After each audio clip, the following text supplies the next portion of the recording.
talk about the whole process? How did you come up with this idea and why? So I wrote a story that had two characters in one room, and it started with the music. A friend of mine's a classical music composer, and he composed that piece. He's self-taught, and he's also a dentist, so he's quite clever.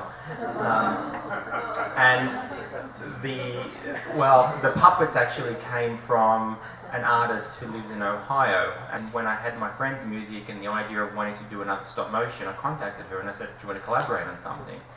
So she agreed, and I wrote this film, which I wrote to the movements of the music. So the music came first, and I had to write a piece that felt like that.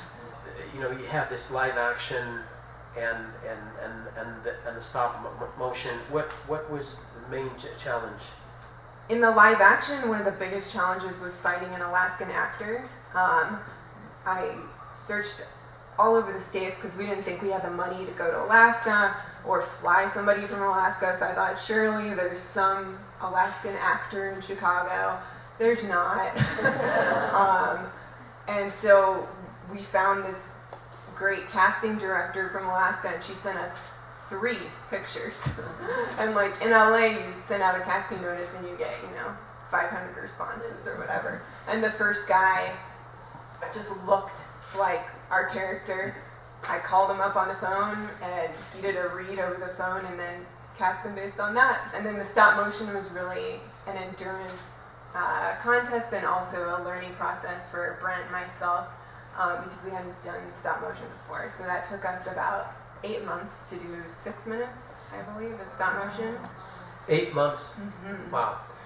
When you work with your actors, with a young actor, well, how did you explain to her that this is, how did you explain to her things that she could not see? It's like there are 3 wolves that come up to you in your dream, and you're supposed to imagine that. How did you work with her? I love kids. I think kids are the best because she had no problem imagining something like that, whereas with an adult, there's all this skepticism, Right. And kids can kind of open up to these ideas so much faster. It's like they're smarter, and we kind of get dumber as we get so closed off as we grow up. So, really, she was easier to deal with. And cool, now we'll just open it for the audience. If you have any questions, please.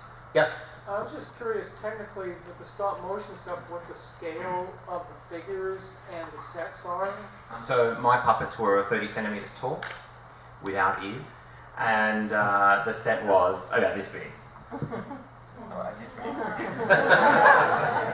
Okay. And really tall, Jill? Let's see. Our human characters were about this big, about the size of Barbie dolls. The polar bear is about the size of a cat. If you had the writing task to do over again, would you have strengthened the dialogue to make it clear that the father was going through the baptism to make his passage after death easier?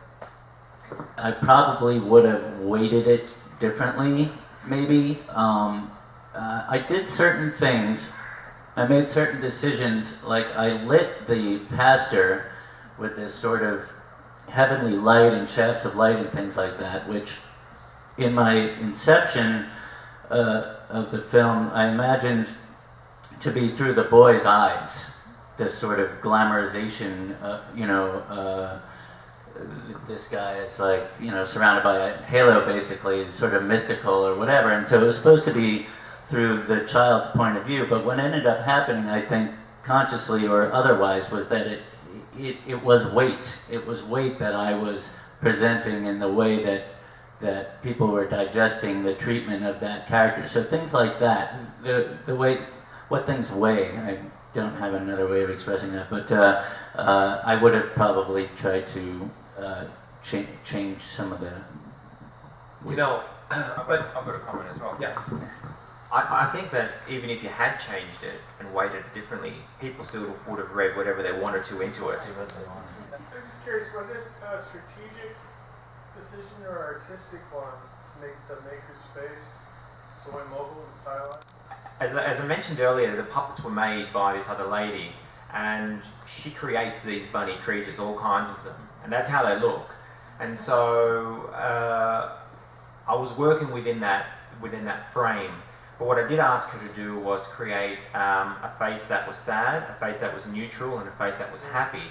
And I also fitted the maker with 3 different sets of eyeballs, pinpoint eyes, neutral eyes, and really big dilated pupils, so that, you know, I could put the dilated pupils with a happy face and he looked really emotionally excited or happy, and when he was shocked or worried or scared, he had the sad face with the pinpoint eyes. So I was able to switch between shots based on the feelings that, or switch the faces between shots based on what the story demanded. Yeah, when he got the idea face was perfect. Yeah.